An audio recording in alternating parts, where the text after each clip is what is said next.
The following is a presentation of the Belly Up Sports Media Network.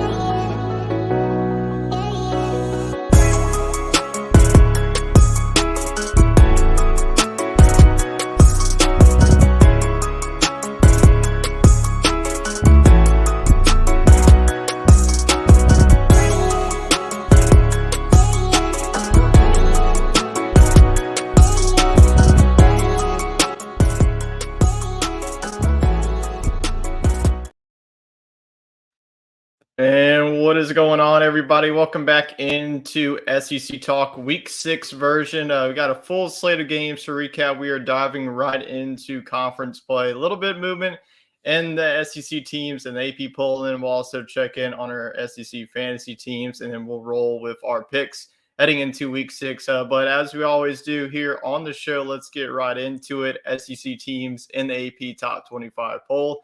Still the same number of SEC teams here, but a lot of movement. Number one, Georgia, they were able to survive. Definitely a scare in Jordan-Hare against Auburn. You just knew that rivalry game was going to be close, came down to the wire. Brock Bowers had himself a game. We'll talk about that in a little bit, but number one is still Georgia. We'll have the question if the Dogs are still the number one team in the country in our eyes. Number 11 is Alabama. They moved up a spot after taking down Mississippi State 40-17 in Starkville.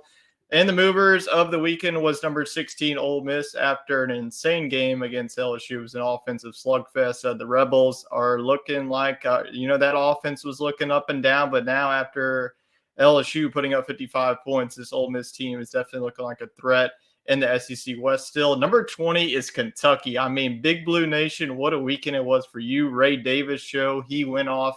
Kentucky is looking like one of those teams that can really be sneaky in the SEC East. Definitely watch out for them. And then we have two more SEC East teams. Number 21, Missouri, after their big win against Vanderbilt this past weekend. Number 22, Tennessee knocked off South Carolina, getting some revenge after last year's loss. And then the fallers of the poll this weekend falling all the way down to number 23, LSU. So what are your main takeaways from Week 5 heading into Week 6 poll?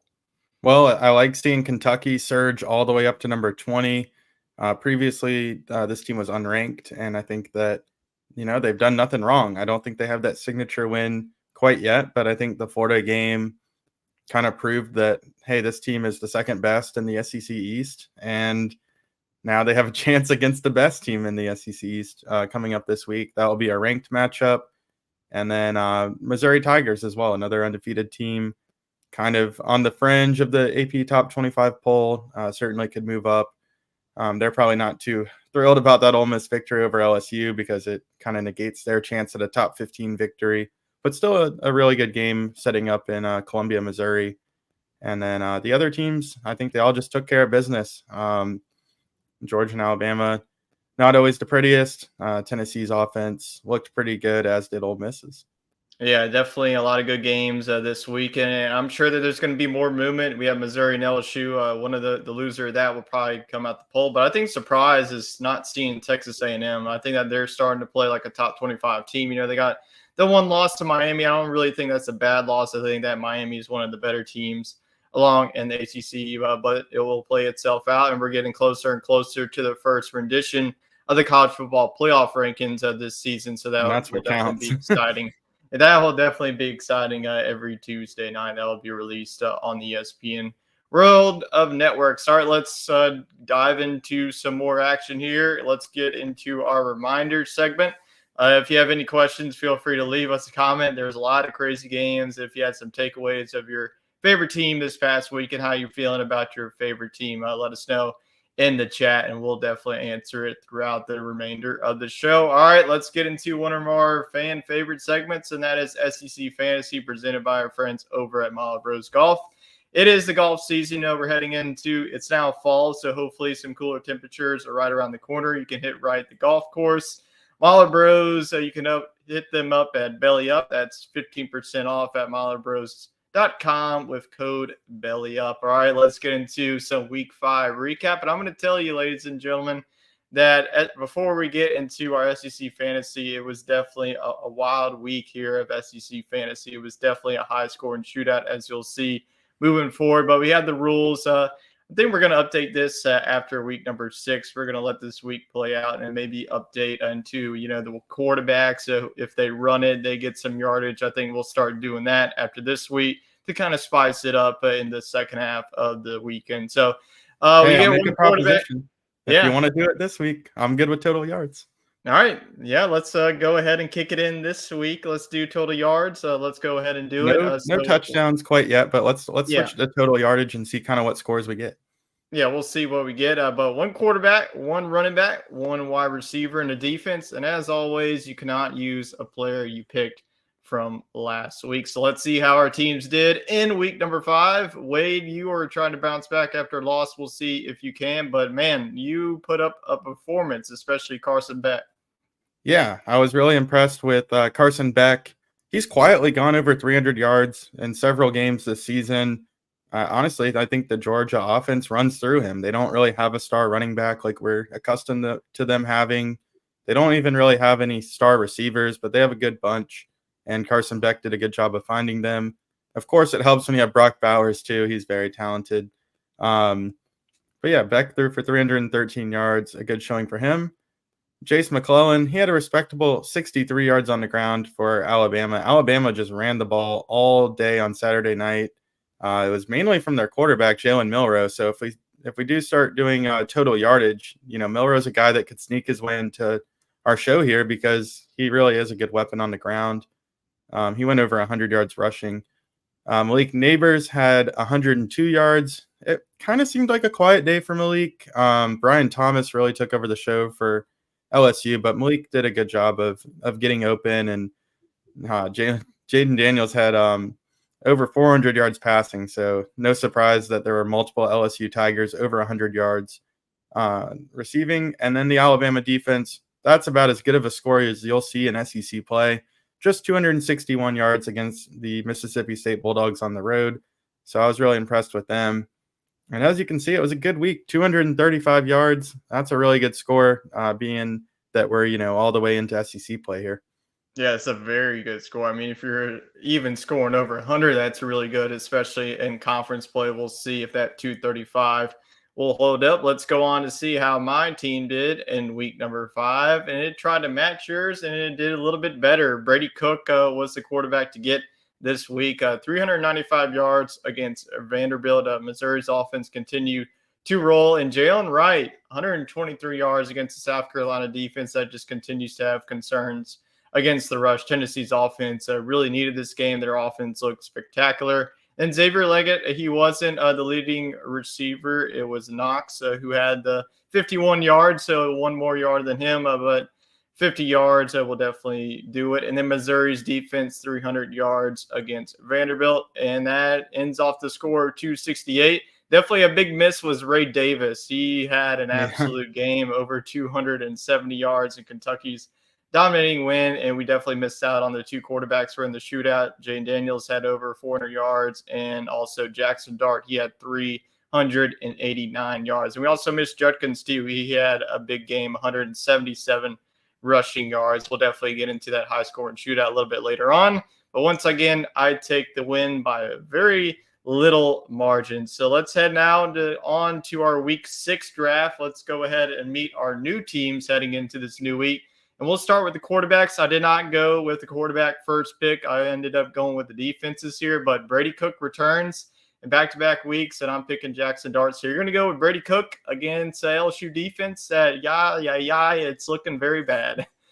Yeah, I just went with the recency bias here. He had a really good week for you. Threw for 395 yards against Vanderbilt. And like you said, the LSU secondary just doesn't look good. I think that Missouri has found their identity. I think that they were a little scared to air it out to start the year, but these last 3 weeks, they've looked really good against Kansas State, Memphis, and Vanderbilt, just letting Brady Cook facilitate the offense. Luther Burden's been absolutely phenomenal. I think he's probably been second, if not the best wide receiver in the league. So he's got a reliable target. I like Brady Cook again this week.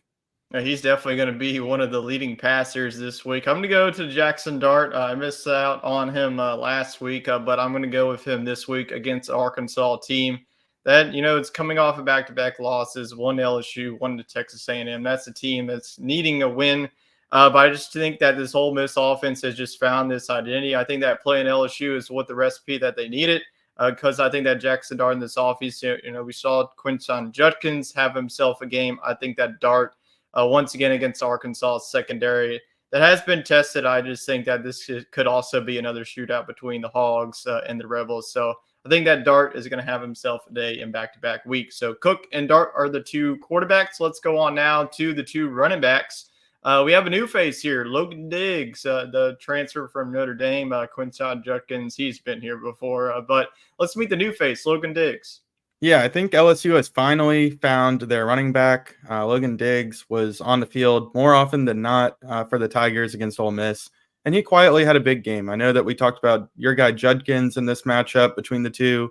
Judkins did beat Diggs in the stat column, but they both went for over 100 yards, and I think that Diggs, now that we're mentioning doing all-purpose yardage, I think he's a solid receiver out the backfield as well, and I think he's definitely surpassed all of his competition in that backfield. I think he's going to have a good game. I think that Missouri game could quietly be a shootout, just the way the Missouri offense has been playing and how the LSU defense just looked very vulnerable on Saturday. So I like Diggs to go over 100 yards again. Yeah, there's a lot of names in that backfield, but looking like Diggs early on in the season, at least, he's been their go-to guy, especially not only in the rushing game, but he's also been a threat in the receiving game too. And I think that Quinton Judkins, he had a slow start to the season. We saw him pick it up. I think that's going to continue against Arkansas. If you see here, I already have two Ole Miss Rebels. You're probably going to know who I'm going to pick for when we preview Ole Miss in Arkansas. But now that we're going to do all total yards, Judkins is also a guy that really tore it up this past week in the receiving game. I think that's going to continue.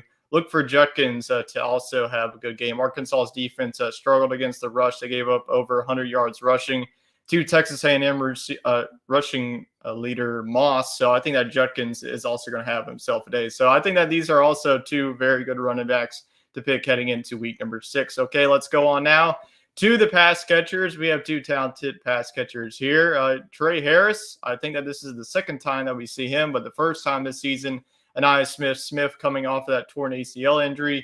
He's back for the Aggies, and Texas A&M's offense is looking great. So another Ole Miss Rebel. We have 3. Can you tell where I was this weekend? A little bit of recency bias here. I saw Trey Harris absolutely light up the LSU secondary. He scored the go-ahead touchdown in that game. We'll recap that for you in a bit. But, yeah, I think that having 8 receptions, it's kind of a toss-up between him and Watkins on who's going to be the leading receiver each week for Ole Miss. We've seen each flash big games. But I like Trey Harris. He seems to be more of a possession receiver. I think he's more of a guarantee to get the targets as opposed to to Watkins. So, yeah, I like Trey Harris here. I think he continues his success. We saw LSU have 2 guys go over 100 yards against Arkansas. I think it could be very similar for Ole Miss. Yeah, I think that Harris is going to have a good day too. I'm going to go with Smith. I think that Texas A&M's offense, the news of Connor Weigman, he's out for the season. We saw Max Johnson. I think that Johnson has really stepped into that, with Bobby Trino calling the plays. Going up against Alabama's secondary, Alabama's defense these past couple of weeks have really been solid. But if Texas A&M is going to want to pull off the upset, this offense is going to have to score. I believe that they can do that. I think it's got to start with one of their leading receivers. They have Evan Stewart, they have Moose Muhammad, but I think Anaya Smith is really going to have a good game. And honestly, he can spark them in the punt return. He had a punt return touchdown against Arkansas. Maybe he can spark that offense to get a punt return touchdown. So I'm going to go with Anaya Smith. I think he has a really good game against Alabama. All right, let's go on now to the defenses. And like we always say, this is what could either lose you or win you the game this weekend. But you're going to go with a Florida defense going up against Vanderbilt. I feel like we've just been poking darts at Vanderbilt. Yeah, that's all this is, because I don't have much confidence in the Gators after watching Ray Davis run all over the Florida Gators this past weekend. But luckily for Florida, Ray Davis is at Kentucky and not Vanderbilt like he was last year. So all I can hope is that Florida takes care of business against Vanderbilt. You snagged the best defensive matchup of the weekend. Can't fault you there. So it's going to be tricky going forward. I think that doing all-purpose yardage will help kind of counteract the severity of the defensive yardage. So we might be able to get away with some some bad performances on defense now that we're counting all the yardage. Yeah, if you looked at this week's slate, the defense is slim pickings. Florida is definitely one of them. I went Mississippi State. I know that Mississippi State's defense hasn't looked too good this season, but they are going up against Western Michigan. I didn't really want to touch any other matchups, especially Missouri LSU. That could be a high-scoring game. Arkansas Ole Miss, that's probably going to be a high-scoring game. A&M and Alabama, you just don't know what defenses, the offenses, who knows what that game can go either way. It could be a defensive game or it could be a high-scoring game. So you know what? I'm just going to go Mississippi State's defense. Take the chalk, man. Yeah, just going to take the chalk against Western Michigan, a Western Michigan team that is 2-3 heading into this game, along with Mississippi State. They're also 2-3. So that is our SEC fantasy teams. Check back on next week's show and see how our teams fared in week number 6. But before we get into week number 6, we have a couple of games in the conference to recap a week 5 slate. It was definitely an important one for this conference moving forward. We saw some teams get some big wins to really put them ahead of their counterparts. So SEC Week 5 is presented by SeatGeek. SeatGeek, their football season's going on, basketball season will be starting, and you got MLB playoffs. So there's a lot of sporting events. And it's not only sporting events you can get at SeatGeek, but also theater shows, musicals, whatever. They have it all. If you want to head on over to SeatGeek, your first purchase, use code BellyUpSports for 20% off of your first purchase. All right, let's get into our week 5 slate of games. Let's go on now to, this was the statement victory. This is what I was hoping to see for Kentucky. I did not think it was going to be this big of a blowout, but it was. Number 22, Florida headed to the Bluegrass State to face off against Kentucky. Kentucky gets their 3rd straight victory over Florida. I remember where we were talking like every year on this show that this was just a chalk in, that Florida was going to win. They've been dominating this series, but not so fast. These Kentucky Wildcats are definitely looking like the real deal. It was the Ray Davis show. Almost broke a Kentucky school record. He had over 200 yards, rushing 278 to be exact. But Kentucky's defense, I think, was definitely the story in this one. Graham Mertz struggled.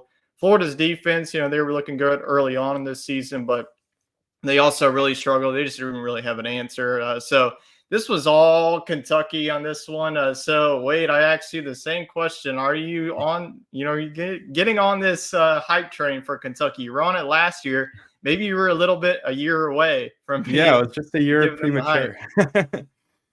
Yeah, I mean, my Kentucky meter just keeps going up all the way to the ceiling. Yeah, I'm definitely on their bandwagon now. I think that this win right here cements them as the number 2 team in the SEC East. But they have a test this week. They could be number 1. So, yeah, Kentucky looks great. They're ranked now. I think they found their solution. It's called substitute Chris Rodriguez for Ray Davis, and that's exactly what they're doing. And he's just been really impressive. I think you're seeing his talent shine behind a really good Kentucky offensive line. And yeah, a good job of here for the Wildcats defensively too, just shutting down Florida and never really letting this be a game. And by the way, I only watched a little bit of this game before I went to a tailgate, and Kentucky dropped 2 balls in the end zone that were just give me touchdowns. So I think this could have even been worse. I mean, to me, it looked like Kentucky could have put 50 on them. Yeah, Kentucky definitely left some points up on the board, but I mean, this could just been a game that was a letdown. It was 11 a.m. game, but you got to give credit to the Kentucky faithful. They packed those stands, and Kentucky, they absolutely dominated this one from start to finish. There was really never a doubt that Kentucky was going to win this one. And Mark Stoops, it feel like every single past season, a couple of seasons, they've gotten out to this undefeated start, and then they get to that Georgia game, they falter. Maybe this is finally the year that Kentucky, they're now ranked number 20 heading to Athens. So we'll see. Florida on the other side, I mean, the Billy Napier hot seat is starting to heat up. I think that he bought himself a couple of games after the Tennessee win, but getting blown out against Kentucky is definitely no look, especially at a program like Florida. So definitely some question marks there. The offense looked good at times, but I mean, this was just an embarrassing performance if you're a Florida Gator fan. But Florida looking to bounce back against Vanderbilt, Kentucky. Like I mentioned, we'll hit the road and face off against Athens. For whoever wins that one will probably win the SEC. So a big game coming up for the boys in blue. So let's go on now to the next one. This was another 11 a.m. game, a big one in the SEC West against Texas A&M versus Arkansas in Jerry World. I definitely like this annual rivalry matchup being in Jerry World. It's definitely brings us back to the Southwest Conference days between these two teams, but it was the Aggies.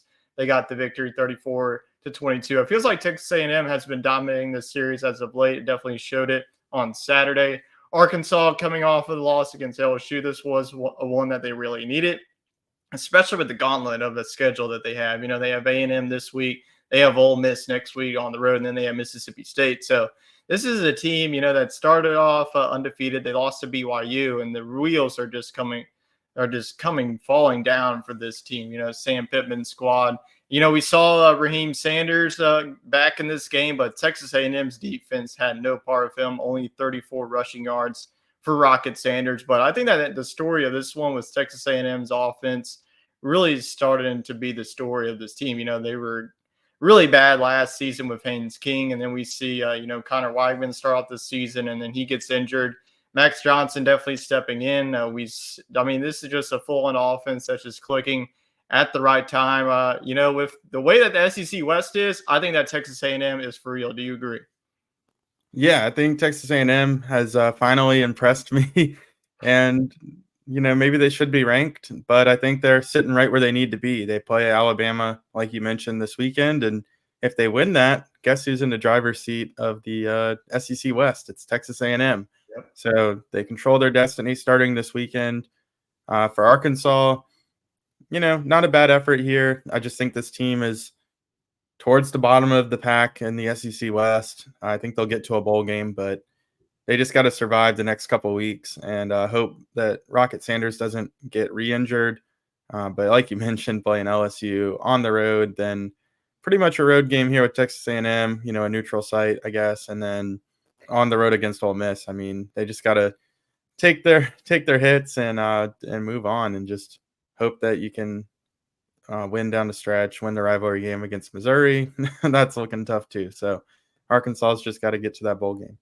Yeah, they just got to find the wins. Like I mentioned, it's definitely a rough schedule, but the schedule, they will face off against Ole Miss on the road. Texas A&M will be hosting Alabama for what could be who the winner of that is pretty much in the driver's seat of the SEC West. Definitely if they take care of business. But Texas A&M once again controls the Southwest rivalry matchup against Arkansas. Let's get in now to an SEC East battle. Before we get to that SEC East battle, I got ahead of myself. It's I always look forward to this rivalry game. There's definitely a lot of big moments. Number one, Georgia heading on the road to Auburn. I just knew that this was going to be an Auburn team that wasn't really going to lay down. You know, Peyton Thorne in this offense got off to an early 10-0 lead. I feel like that's just what Georgia's been doing. I mean, we saw in the South Carolina game, they were down 14-3. UAB, it was 7-7 in the second. And then this game, they were down 10-0. And then, you know, they go into the half tied up 10-10. Their offense was able to strike back. Carson Beck had himself a second half. It was a slow start in the first half, but Brock Bowers and Carson Beck's connection was great. You know, I mean, if it wasn't for Brock Bowers, Georgia would have definitely lost this game. But Bowers really had the game-winning touchdown. Auburn's defense really played up to their standards this game.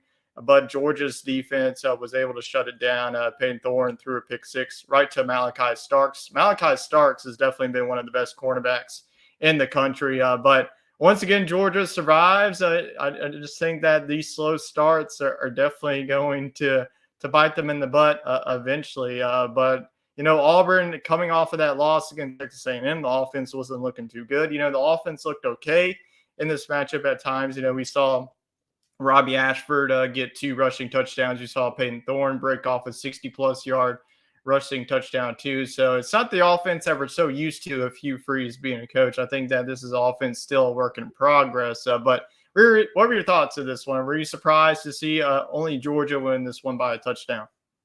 Yeah, I'm keeping hope that Georgia is who we think they are, but I just keep waiting on them to, I don't know, just be more dominant. And I think Honestly, it makes me think that Kentucky has a chance because I think Kentucky is a lot better than Auburn. Although Georgia does get to play at home this week. But yeah, I think that the offense just looks very vanilla. I think Carson Beck is not the issue. He's doing all right. And defensively, I'm not so sure they're as good as they've been in years past, but they've been churning out NFL talent left and right. So that's understandable. For Auburn, I mean, they were just 1 or 2 plays away from taking this game and pulling off the major upset. Peyton Thorne, he's been serviceable at quarterback, but I really think that was kind of a move by Hugh Freeze to just get somebody in there that has played college football before, that can run his offense. But I think that Hugh Freeze is in the process of building this team. I don't think this is the group that he's going to win with in a big way, but he can get this team back on track. And if he can get the recruits' attention in a game like this where it was so close and get the fans backing as well, I think that's a step in the right direction. But man, they were so close to pulling off this upset. Yeah, I definitely think, it's a moral victory, I think, for them. But yeah, this one stings. I think that they really played Georgia well, especially on their defense. I think that this was the best outing for Auburn. Georgia's offense is like the Georgia offense that we're so used to with the Stetson Bennett days. But I think that the Georgia offense every single week is starting to improve. And if Brock Bowers can start playing like that, Lad McConkey, he had him back too. But with this win, Georgia still remains undefeated, still the number 1 team in the country. Auburn falls to 3-2. We'll see if Auburn can bounce back after this loss, because I think that this Auburn team, I think that you see them on the schedule. It's not an easy win anymore. I think that this Auburn team is going to sneak up on you. So look out for, maybe like a Texas, well, not a Texas A&M, they already played them. Maybe like another ranked team that they face off. I think they could definitely knock off the upset and spoil somebody's season. So we will move on to our next game here in week number 5. And yes, this is the SEC East matchup that I was talking about. Number 23, Missouri at Vanderbilt. And Missouri's offense continues to roll. 38 points against Vanderbilt. The Missouri defense gave up 21 points, 300 yards of offense to Vanderbilt. A.J. Swan was able to have a bounce back game from last week, but it wasn't enough as Missouri continues to roll on. They're quietly undefeated in the SEC East. They can definitely stay undefeated with a victory over LSU. And Missouri's offense, coming from the Kansas State game on, I think that this has been an offense that's been clicking. Luther Burden, he's been one of the best wide receivers in the SEC. Brady Cook, he had a slow start to the season, but he's starting to play like we were both talking about heading into the season. And you also have Cody Schrader in the backfield. So I think that there's really nothing to be said. I think that this was expected from us. We've both been high on this Missouri team. So we will just move on from this. This will just take care of business, get on to the next one, and we will go on to, yes, this is our game of the week. And boy, oh boy, if you like offense, I'm sure you like this game. Number 13, LSU at number 20, Ole Miss. 55-49. Yes, that is an actual score. This is not basketball. This is an actual football game, people. Defense was optional. There was really no defensive play this whole entire game. Maybe more of Ole Miss, not on LSU. LSU's defense was pretty much non-existent. But let's try and go through the game to best of my ability. I'll just go ahead and you got a lot to recap. Yeah, I do have a lot to recap. This is going to be probably one of our bigger recaps. But the game started off that it looked like it was going to be an Ole Miss whooping. I mean, they scored a touchdown and like this, they're already up 7-0. LSU gets the ball. Jaden Daniels fumbles it. He absolutely got blown up, and Ole Miss was able to go on. But from there, both of the offenses really were able to have their way against these defenses. Like you mentioned, Brian Thomas, he had 2 touchdowns. Malik Neighbors, he had 100 yards. And then Ole Miss, I mean, if you look down the stat chart, they had 706 total yards of offense. That is the most ever by an LSU team. I mean, even the Bo Pelini days in 2020 topped that. That topped this what really game? felt like it was a Bo Pelini 2020 defense, especially in that first one. If you go back, they gave up over 600 yards total of offense to Mississippi State. That's about the only other matchup that I can see here. But yeah, Ole Miss coming off of that. Embarrassing performance against Alabama. That was an Ole Miss offense that only scored 10 points in that matchup. They scored 55. LSU's defense just continues to be a major concern. I think that the offense is a national championship caliber team. Probably the best offense that it's had since the 2019 season, but probably the worst defense it's ever had. It's FCS level. They can't stop anybody. I mean, if you look at the defensive line, there's really no pressure all game. I don't even think Jackson Dart was sacked once. But in your secondary, I mean, you're getting guys from Syracuse and Southeastern. It's definitely going to come back to sting you. So, Wade, you were at the game. I'll go ahead and let you have the floor for the next couple of minutes. Give me your thoughts on this high-scoring shootout. I was very impressed with what Ole Miss did offensively. I thought Jackson Dart played his most complete game, but you do have to wonder at what level of difficulty, right? I mean, there was just no resistance from LSU's defense. It was a very intense game. I enjoyed it quite a bit being up there in Oxford. I thought that both teams deserved to win at different points. I think that Ole Miss played a nearly flawless first half, and LSU kind of took over in the third quarter. And I think that the offense got a little complacent and just didn't continue to put the foot on the gas. I think they thought the defense would eventually come around and get some stops. And they got a little conservative when I wish that we would have just pushed a little bit more. I think if LSU could have stretched a few drives where they punted from the 50, if they could have picked up 15 more yards or so and gotten into field goal range, I think that would have changed this game a lot. I think both teams' offenses looked phenomenal. I think they both got a lot of work to do defensively. I was glad to see Quinshon Judkins really come around. I think that this was the breakout game that he needed for Ole Miss. You want to see the game's best, play at their highest level. It makes for better college football. And I don't know. It's one of those games where if there wasn't a clock, this game would have kept going to, 300 points each. I think that if LSU had one more shot at that throw to the end zone, they might have completed it because, I mean, it was very rare for the ball to hit the turf, right? Yeah. I mean, you would think of this final score, this would be a game that went into 3 overtimes, but no, it was in regulation. But I do want to go in this because I was going to ask this question for whoever lost this one, because I think you could put, definitely LSU as the most disappointing team of this season. They had all these high hopes going from year one. You go 10-3. You beat Alabama in year number 1. You beat Purdue. You go on to win, win the SEC West, you appear in the SEC Championship, and then, in the preseason poll, you're ranked number 5, and then you go on to week number 1, you get your doors blown off against Florida State, you go on to beat Grambling and Mississippi State. The media is like, okay, this team is back for real, and then you almost lose to Arkansas, and then you lose in a high-scoring shootout. So what is your overall outlook on this LSU team going forward? If you had to say a final record for this team, what would it be?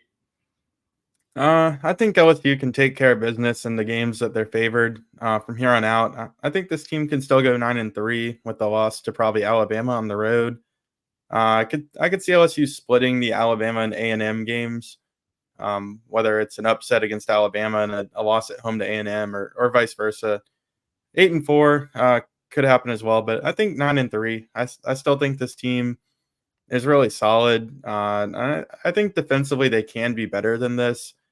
But Lane Kiffin, I mean, you just got to give him credit. I think he just picked this team apart. I think for LSU, they had a really good day offensively, but I think that maybe got a little too aggressive on some of the passes. I mean, I think we could have ran the ball all day against Ole Miss. I mean, Logan Diggs was getting 7 or 8 yards a carry. So I look for the Tigers to build from this.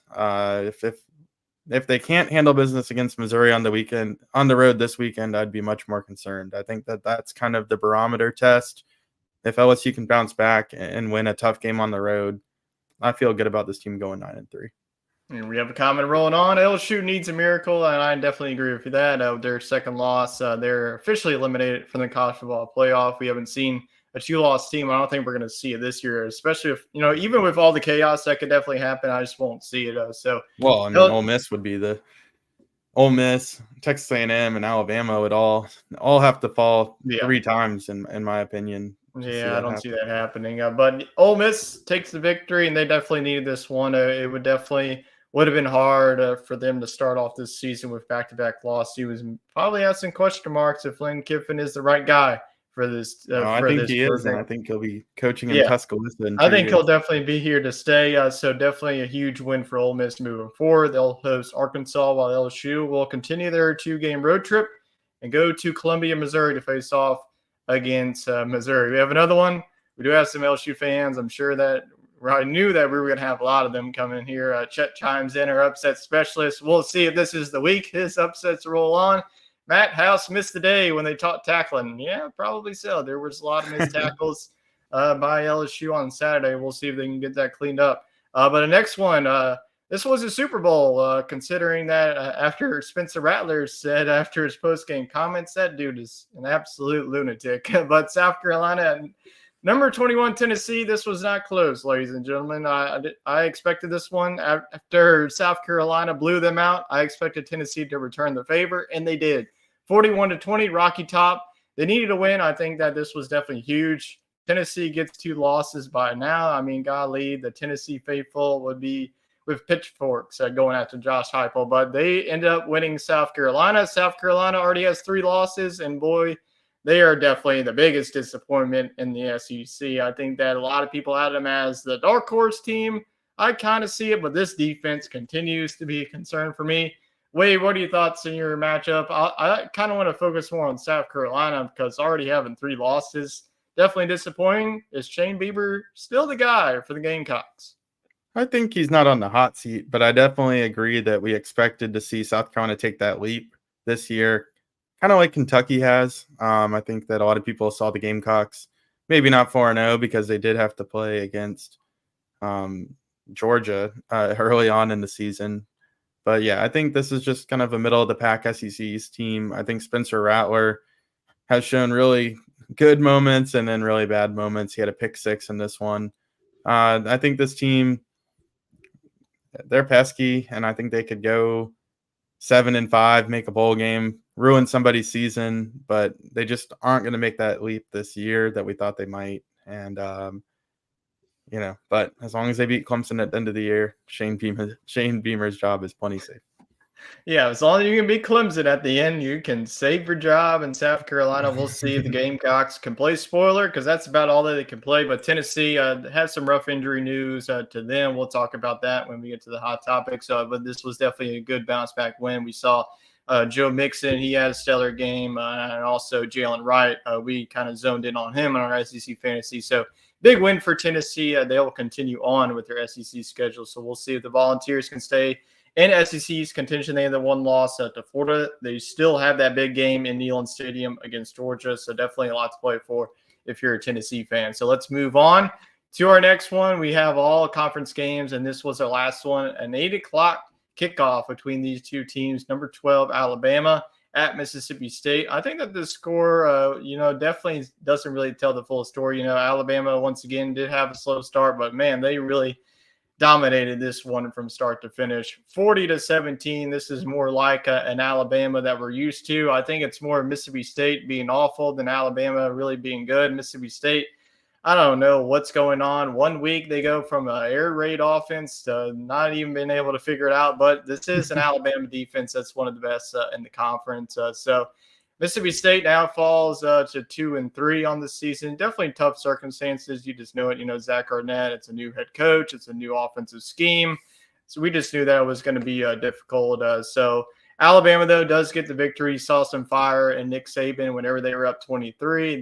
He was getting in their faces. So maybe we're starting to see rejuvenated Nick Saban of this Alabama team. But we'll just move forward. This was not really a game that really needs to be recognized. Run. Yeah, run. Yeah, Alabama rolled over Mississippi State. Let's get into the Week 5 picks, and look at you going 7-0. You called Ole Miss over LSU.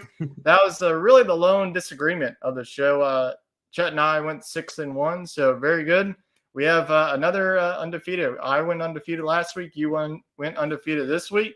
Let's see if we can keep it rolling here. Going on to week number 6. We're doing pretty good, y'all. Doing really good, and our Week 6 preview is presented by Fanatics. There's our link on the bottom of your screen, Fanatics. College football season is rolling on. If you want to upgrade your gear for your favorite SEC team, head on over to Fanatics. They got weekly deals. I'm sure that there's promo codes where it's free shipping, 65% off, whatever. They have it all. So let's get on now to the Week 6 SEC slate, and we have our first one. It feels like this is going to be out the blue here. We still have conference games, but every now and then we will have an SEC team still going through their non-conference slate, and it is Western Michigan, a team out of the MAC, heading on over to Stark Vegas to face off against Mississippi State. Does the Bulldogs get their bounce-back win when they really need it before they step back in that SEC play? I don't know. This team's hard to figure out, like you said, but I do have to trust that they'll beat Western Michigan. I think they can run the ball effectively against a team like this. I also think they could use it as an opportunity to just try to reinstall that air raid offense, let Will Rogers air it out. So this is a good tune-up game for Mississippi State. They got a lot to play for, like bowl positioning, so they need to take care of business on Saturday. Yeah, especially if they want to get to a bowl game, they have to win this one. I think that they do. This is a get-right game for Mississippi State and their offense. I think that their defense also has to get right. That defense has definitely been disappointing to start this season, but I think that they get the victory here. And before they have to face off against Arkansas, they definitely need this one. So give me Mississippi State. Judd is also going to go with the Bulldogs, so a clean sweep here against the Action. So this is not our SEC talk game of the week. We're going to save it for an important game. This is an important one too. This probably would have been ours if LSU would have took care of business against Ole Miss. This is still a top 25 matchup, but I don't think LSU is quite deserving of that number 23. I think this was just a pity for them to just get another top 25 matchup for TV ratings. So we do have a top 25 matchup in Como, and the last time, cover your ears, LSU fans. Last time that LSU went on the road to Missouri, it was a 45-41 loss. It's probably going to be the same way. This could probably be the winner. Might be high scoring. Get into the 40s. So who do you have in the Tiger Bowl between LSU and Missouri? Yeah, I think this game definitely could be high scoring. Brady Cook has really been great the last 3 games, like we mentioned, and he's got this team ranked and undefeated. So I like what Brady Cook has to offer. I like Cody Schrader kind of providing balance as a rusher. LSU, Jaden Daniels, he didn't do anything necessarily wrong against Ole Miss. He did have the 1 turnover and nearly threw an interception on the final drive, but ultimately he had a lot of poise, and I like what I saw out of him. LSU does have 2 of the best wide receivers. Missouri probably has the one that challenges them in Luther Burden. So, yeah, I would bet the over on anything that is thrown at me. But I just can't see LSU losing 2 road games in a row and 2 shootouts. I think this is LSU's turn to steal one. I think that the LSU Tigers get it done. I think it's a pretty safe bet that this is going to go over whatever the total mark is. It's probably like 65, 66, whatever it is, take the over, because LSU is coming off of a game where it was 100 plus. But Missouri's offense, this is, I thought of this one always being a trap game for LSU. It's 11 a.m. game. It's a sleepy game. And now it's even more sleepy, coming off of a loss. What's going to be this team mindset? You already have 2 losses heading into the month of October. You really have nothing to play for outside of, the SEC West is still up for grabs, depending, if you can beat Alabama, if you can beat Texas A&M. But you just don't know what the mindset of this team is going to be. They can talk about it, but, this secondary, I just have question marks of how the heck are they going to cover Luther Burden the third. I think that Luther Burden I'm surprised that none of us took him, because I think he's going to definitely have a good game. I think that the same could be said about Malik Neighbors and also Brian Thomas. So I'm going to go with Missouri to pull this one off at home. I think that their fans are going to be rejuvenated. I think that this is a team that is riding all on momentum. I think that they ride that into like a 38-35 type of game. It's going to be a lot of points. So I'm going to go with the home team, go the Missouri Tigers to pull off this win. LSU, though, is a 7-point favorite. If I was a betting man, take that Missouri +7. I mean, that is just insane that LSU is that big of a cover, especially with their defense. So I'll go with Missouri. Jet is going to go with LSU. So back-to-back weeks, we're not going with all LSU. We're mixing it up. So this is our first disagreement on the show. We'll see if we have more heading on to the next game. And this is our SEC Talk game of the week. This is a very, very important game here in the SEC West. The winner of this will probably take the division. So number 11, Alabama, heading on the road to Texas A&M. Man, the last time we saw this one in College Station was an absolute treat. I think we are definitely in store for another one. The way that these both offenses, Jalen Milrow is starting to play to his potential. Max Johnson, if he can continue to play to the level, I think that this could definitely be a very good game. I think that these are two of the best defenses here in the SEC West. So are you going to go with the Tide or go with the Aggies? Well, I think Texas A&M has done it. I think they finally have impressed me enough. I think Alabama, I think they're starting to play some really good football too. They're no joke of a team as much as we say they're not as good as they usually are. They're still a really good football team. But they're one-dimensional. They only run the football, and I think this Texas A&M defensive line is finally showing up. They out-recruited the likes of Georgia and Alabama for some of these defensive line prospects, and they're really starting to put on a show. I'm going to go with Texas A&M. I like the experienced quarterback in Max Johnson. He's played in these kind of games before. He might not be the best in the conference, but I think that he'll play smart, and I think this one will be close. Kind of low scoring, and I think A&M will get a big momentum play, maybe from your guy, Anais Smith. He had an absolute show against Alabama a couple years ago. I'm going to go with Texas A&M here in a close one. I think it'll be kind of lower scoring in the 20s, but yeah, give me the Aggies 24, Alabama 21. Yeah, I'm expecting this one to be a close and a very good game. It's on 2:30 CBS. I think that the 12th man is definitely going to show up. I think they're going to back them up. But I'm going to go with Alabama. I think that this is a team that they already got their loss, and I just don't really see them getting it again. I think that Nick Saban, you saw the fire. Jalen Milrow is starting to get some momentum, and then also the running backs. Jace McClellan is starting to step up, be that RB1. The defense has really stepped up. So I think this is going to be more of a defensive battle. We're so used to seeing, high scoring shootouts everywhere in the country so far. But I think this is going to be more the defensive battle. It's going to be like a 27-24 win for Alabama. I do think that Texas A&M plays them close, especially the way that Max Johnson and that offense has been playing. So I'm going to go with Alabama in a very tight one, but it would not shock me if Texas A&M does pull off this upset. And Chet is also going to go ride with you again. He's going to go with Gig'em. He's going to say that Texas A&M pulls off the upset.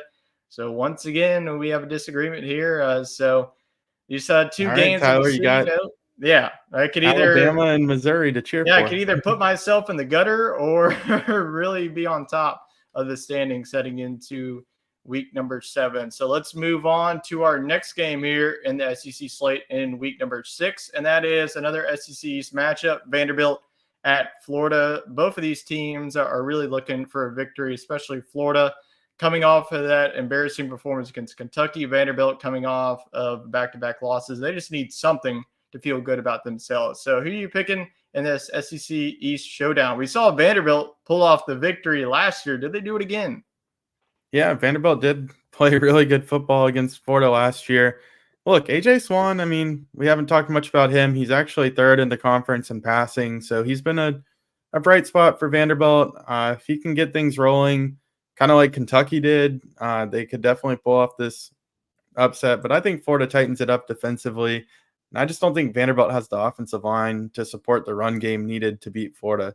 I think through the air, Florida's okay. And I just don't think Vanderbilt has enough firepower on offense to go shot for shot with the Gators. Yeah, I'm going to go with the Gators too. I just don't see them getting back-to-back losses here. Playing at the Swamp, this is going to be in a different environment. It's at night. I think that Vanderbilt and AJ Swan's offense has the ability to score and keep this one close. But I think that Florida gets a late turnover to really seal the win for them. So give me the Gators. I do think that the running game, Trevor Etienne, didn't really see him against Kentucky. I think that they try and elevate that. Look for Trevor Etienne and Montreal Johnson to have a bounce-back victory as a clean sweep for the Gators against Vanderbilt. Sorry, poor old Vanderbilt. No one wants to pick them nowadays. We'll have 2 SEC talk game of the weeks because this feels like SEC East Vile Championship. Number 20 Kentucky at number 1 Georgia. We'll see if any of us are spicy enough to pick the Cats over the Dogs. So in the battle of the hedges, are you going to go with Kentucky or Georgia? Well, hey, I jumped on that big blue bandwagon. Statistically, Kentucky looks like the better team, but I think that their schedule kind of comes back to bite them here. I don't think Kentucky's been challenged yet. I was looking for Florida to kind of provide some resistance. They really didn't. They've eased their way into it here. I wish they would have already have played a ranked matchup so we could have a gauge on this team. If this game was in Lexington, I would go with Kentucky, but I'm going to go with Georgia.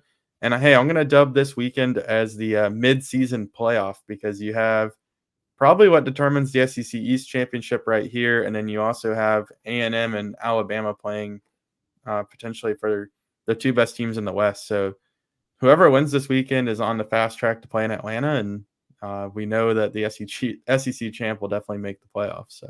Yeah, I mean, you got Alabama, A&M for the West, and you have Kentucky and Georgia. I mean, we feels like we've had this matchup. Kentucky a few years back, they were number 8. Georgia was number 1, and Georgia absolutely steamrolled them. So we'll see if Kentucky can play them close. Georgia, we've seen it. We talked about it. They've gotten off to the slow start. It really not telling me otherwise that we're not going to see a slow start. If they do, I don't think that Kentucky is a team that you want to mess around with a slow start, but I'm going to go with the home crowd. I do think that Georgia is going to win this one, but it's not going to be an easy deal. I do think that Kentucky, if Ray Davis he doesn't have to have like a 200-plus yard game like he did, but if he can get going, I think that could definitely be a sneaky team. Then Devin Leary, he's definitely experienced, but this is his first road test here on the road in the SEC. We'll see if Kentucky can handle that environment. But I do think that the Dogs will continue to survive. And Chet, pull off the upset, does he? Yes, he does. Yeah, there Kentucky, it is. Big Blue Nation. There we go. That's our first big upset for him. We've just been waiting on it. The suspense is over. The upset specialist is here. He's going with Kentucky to create some chaos in the SEC. Right, I like it. I like it. So let's move on. We'll see if we have any more of those on the show. We have another SEC West showdown. Arkansas really feels like a team that just needs to get a win here. And it's not easy as they have to travel to Oxford. Ole Miss is coming off of a really big win over LSU. They are feeding all the momentum. We always talk about a letdown, and this would definitely be it. Arkansas, Ole Miss, there's been some crazy memories from this game on both sides. It's been high-scoring shootouts. Could definitely be in for one, especially the way that Arkansas's defense has been playing. Ole Miss defense, didn't really play so great either, but they did get the win. So are you going to go with Ole Miss or go with the Hogs? Going with Ole Miss. I mean, you can't sit there and watch them put up 55 points and pick against them. I think this defense will shape it up. I think LSU's defense will shape it up as well. I think that was just two offenses going at it. But I think that offensive firepower continues for Ole Miss here. And I don't think Arkansas has an answer. I think that the only way Arkansas can control it is if they can control the clock with Rocket Sanders and just limit the amount of times that the ball is in Jackson Dart's hands. And I just don't think they'll be able to do that. I think Ole Miss goes over 40 for the second straight weekend. Give me Ole Miss kind of big in this one. I'm going to go Ole Miss 41, Arkansas 24. I did not pick Dart and Judkins for Ole Miss to lose, so give me the Rebels. I do think that Ole Miss really pulls off a statement victory here. Give me 42 to 27. I think that this Ole Miss offense has found their identity. They are just woken beasts. I mean, this was just an offense that last season, we were talking about the first 7 games. They looked really good, and then they fell off a cliff. I think that this is a team that's highly motivated to stay in the SEC West race. They have the loss to Alabama, but they just really need to just take care of business. Need Texas A&M to take care of business. And then beat Texas A&M and root for Alabama to lose at some point. I'm going to go with Ole Miss. Is Chuck going to do it again? Yes, he does. He's going big. I mean, he's creating some chaos in both of the divisions. This would definitely do it. If Ole Miss loses again, they're pretty much out of the SEC West race. And if Kentucky wins, I mean, they are a top 10 team. They go from 20 to being a top 10 officially for me. And that Kentucky would just get in all the hype for us. So that's going to be it for our Week 6 preview. We definitely have a lot of important games. Like Wade mentioned, this is pretty much a de facto SEC playoff. So we have some hot topics, and then we'll close the books here on week number 6 and 5, and we'll continue on. So our first hot topic question, should Georgia still be the number 1 team in the country? Yeah, I don't think you can take it from them. I think that they're consistent. They play well defensively. You know what you're getting out of them. I don't think they'll be number 1 in the first college football playoff poll. I think that Texas actually could be the number 1 Especially team. If they beat Oklahoma this week. Yeah, I think that would give them 2 big-time quality wins, probably a top 10 win against Alabama. So I think Georgia could silence all of the noise if they come up with a big win this weekend. But Yeah, right now they're my number one team. I trust them the most, but they're kind of getting that Alabama factor where you're going with the program versus what you've seen this year. What we've seen this year, maybe they're not number one, but I still think they're a playoff team at the end of the year, no doubt. Yeah, I think they're still number one. I mean, it's not like any other team is just so perfect. I mean, all the teams that you look at from 1 to 25 have struggled at least. I mean, Texas, they got the big victory against Alabama, but they had some troubles against Wyoming. They had a slow start against Kansas before destroying Kansas this past weekend. And then Florida State had the two big wins, Clemson and LSU, but they struggled against Boston College. So no team is perfect this season, but I do think that Georgia, until they lose a game, they should be number one. And I agree. You have a great point. Texas beats Oklahoma. I could definitely see them. The College Football Playoff Committee only cares about one thing, and it's resume.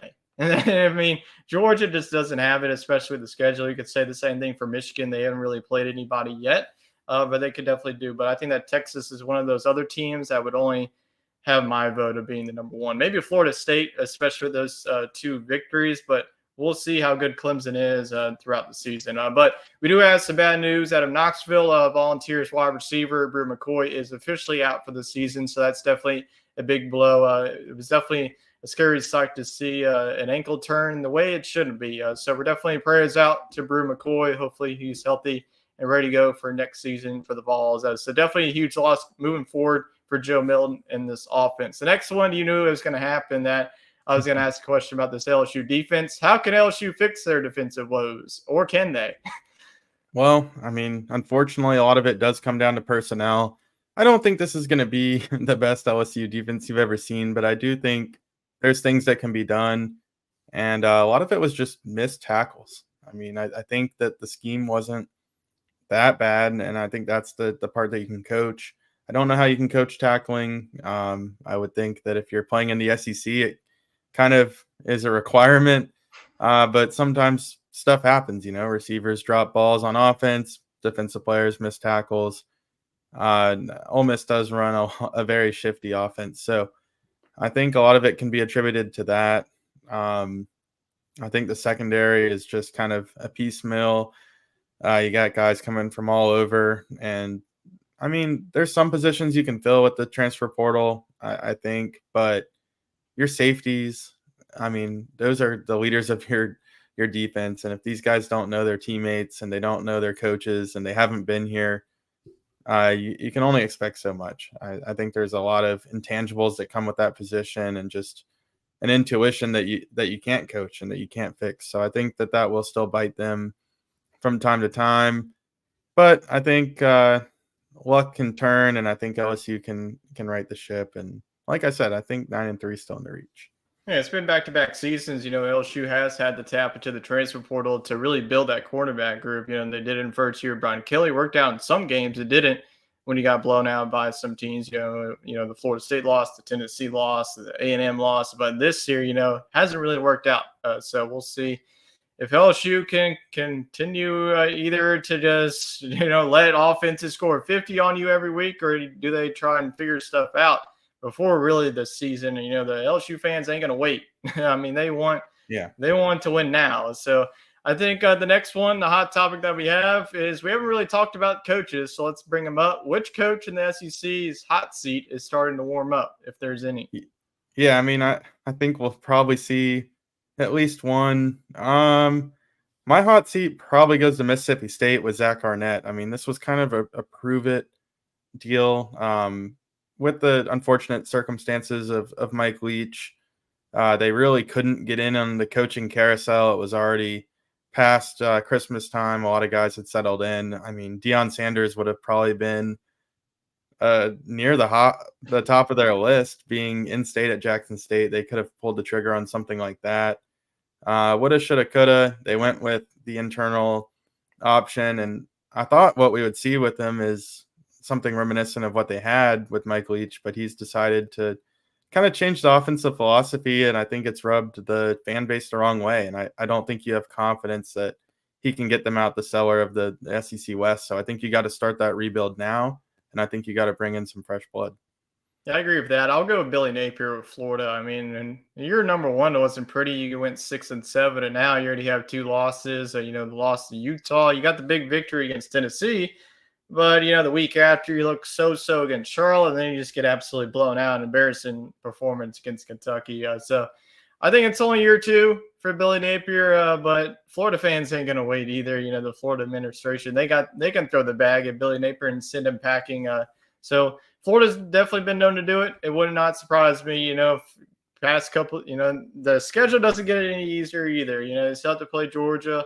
They played Tennessee, Kentucky. They still have to play Missouri down the road. So I think that there's still some losses on their schedule, and they end off the season against Florida State. So this is probably going to be like a 6-6, 7-5 team at the worst, 8-4 probably at the best. So I would say Billy Napier. But Zach Arnett is also a good selection too. So we'll definitely keep an eye out on those two head coaches moving forward. That's going to be it for us in week number 6 for SEC Talk. We thank you for everyone joining the show, putting some comments, liking the Facebook page, whatever it is, or just tuning in. We definitely appreciate everyone spending their Sunday night with us. And that's going to be it. We are going to recap week number 6 next week and also look forward to week number 7. Week 6 is already here, and we're at the halfway point, and we definitely have some exciting matchups moving forward, especially Kentucky and Georgia, Missouri, LSU, Arkansas, Ole Miss, and also Alabama and Texas A&M. So we hope you all enjoy the rest of your week, and we will see you back here next Sunday on SEC Talk. Have a good one.